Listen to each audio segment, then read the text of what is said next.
I am sure you are wondering about the performance for the GPU on the MacBook Pro 14-inch with 16GB of RAM. How does that performance looks like in terms of a Blender or when you are doing something that is a 3D related? Lucky you, we're gonna find out the answer right now. I'm going to open the activity monitor, and I'm gonna go ahead and open the classroom. Right now, we do have the classroom right here in front of us, and this is the GPU. In terms of the RAM is chilling. There is no pressure. We have total of 16GB of RAM, and then Blender is using about 1GB right now with the classroom project. Cached, I did explain it in the video that is related to how the RAM works, so you can check that out, but we do not have to worry about that right now because our main concern is the GPU.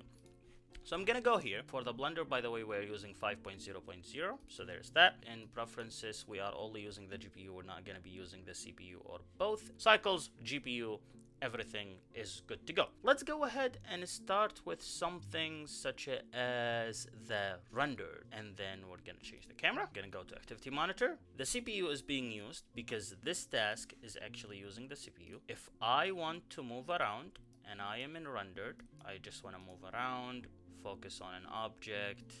I want to see how the performance is working. So for example, I have this, and then I want to duplicate it, and I'm gonna put it here, duplicate it again, put it here, duplicate it again, put it here, duplicate it again, put it here, duplicate it again, put it here. The CPU is being used to the maximum. In terms of the RAM, we are barely using any RAM, so if we want to look at the numbers for the RAM, we are still at the 8GB. And then in terms of Blender, we are using 1.48, so the RAM efficiency is really good here, at least with the classroom scene. And then here with the GPU, there is not a lot of pressure on it. Now again, it's an SoC, so take that with a grain of salt. However, the focus is on the CPU cores, and then the performance scores was high. But for the GPU is not being stressed thus far. We're gonna go to right here, material preview, and then with material preview, we are moving around. We are zooming in, we are zooming out. I am focusing here on an object, and then I am trying to copy that, paste it, copy that, paste it, copy that, paste it, copy that, paste it, and then let's see, Control C, then Control V, and then Control V here, and then Control V here, and then Control V here, and Control V here. We started using the GPU, so as you can see, the GPU is actually going up, but the CPU is barely going up, and that's with the material preview. If we go to solid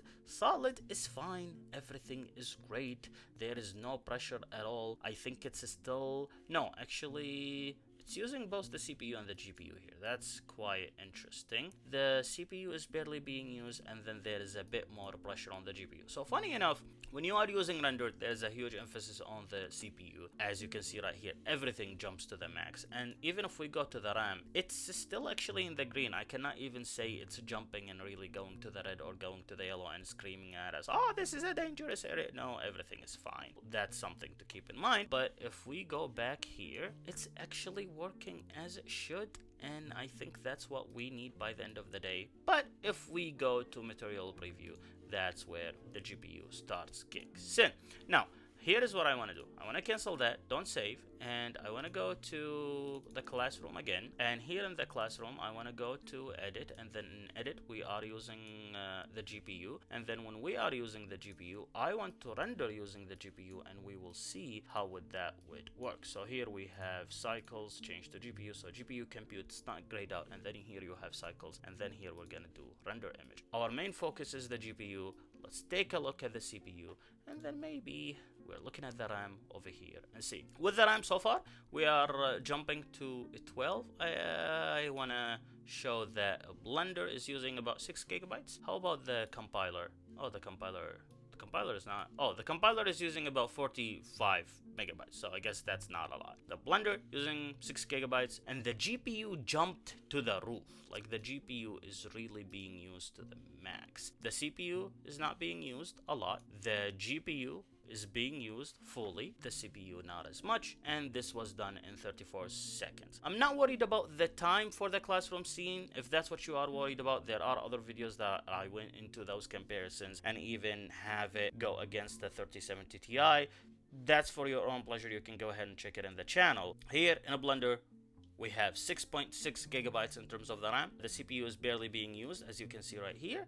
The GPU is being used to the full, and as you can see, it's really jumping to the maximum up top. I guess if you are rendering and you are only using the GPU and the GPU is being used, that's what you want, because you do not want, for example, CPU and GPU clash, since this is a one SoC and everything is, let's say, combined together. So you do not want that. With that being said, the render is done, the GPU was being used, and then here actually the RAM usage for that period of time did jump, but it's still in the green, so we are good. I am actually going to have it bottleneck on purpose. So here's what I'm gonna do. I'm gonna go to preferences. I'm gonna use the GPU and the CPU. So basically both, they will be running at the same time and fighting for resources, and they would clash. And here I would have it running using the GPU, and I'm gonna give it hell by telling it to render.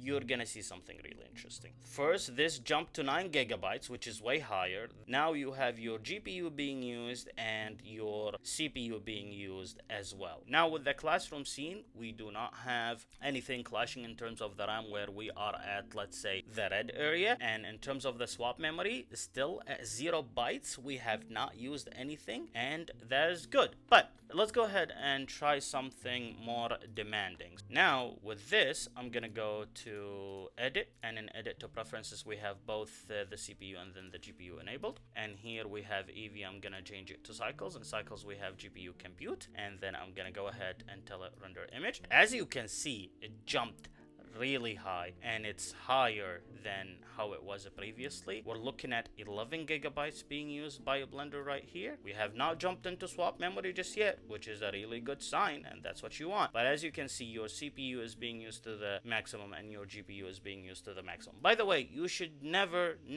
ever use your GPU and CPU, because in theory you would say, oh, I will be using the GPU and the CPU, that would give me a better performance. Actually, it does not. It will give you a worse performance, because you are having all your resources actually fight each other, and then they clash. And we are getting to the point where the RAM is barely holding up. But if anything, that shows you that 16 gigabyte of RAM with the M5 is more than enough if you are using a Blender. I'm gonna stress it with one more project, and then we will see actually how that goes. What I'm gonna do, I'm gonna go to preferences and then only have it use the GPU. I'm gonna go to cycles, GPU compute, and then have it render. And here we're gonna see how the graphs would look like if we are using only the GPU. We are, it's getting red. It's getting red. Well, not red necessarily, it's yellow, but when it's getting to yellow, that means there is a little bit of pressure. The initial spike, the initial running when we are using GPU only, it did bottleneck a little bit, but we did not use any swap memory right here, which is a good thing. So I guess we don't have to worry about that. And here it was a slight clash, and then it went back to green. And then here we are probably only using 4 cores of the CPU, just a little bit. And then here in the GPU, we are doing good. Terms, if you are wondering which project that is, if you want to test it yourself, it's actually called the White Land, and it's available on blender.com for demos. You can definitely go ahead and download it from there, and you will be good to go. Let's go ahead and see the activity monitor again. The activity monitor is doing fine, and a Blender is taking about 8 gigabytes, even with a heavy project like that. And now, since we are only using the GPU, the focus is on the GPU, and the GPU is doing what it's supposed to, which is running in full, but the CPU is not running a lot. So that's the basic breakdown of the GPU. If you like to see more of this, you know what to do. Basically, subscribe and like the video, and I will see you in the next one.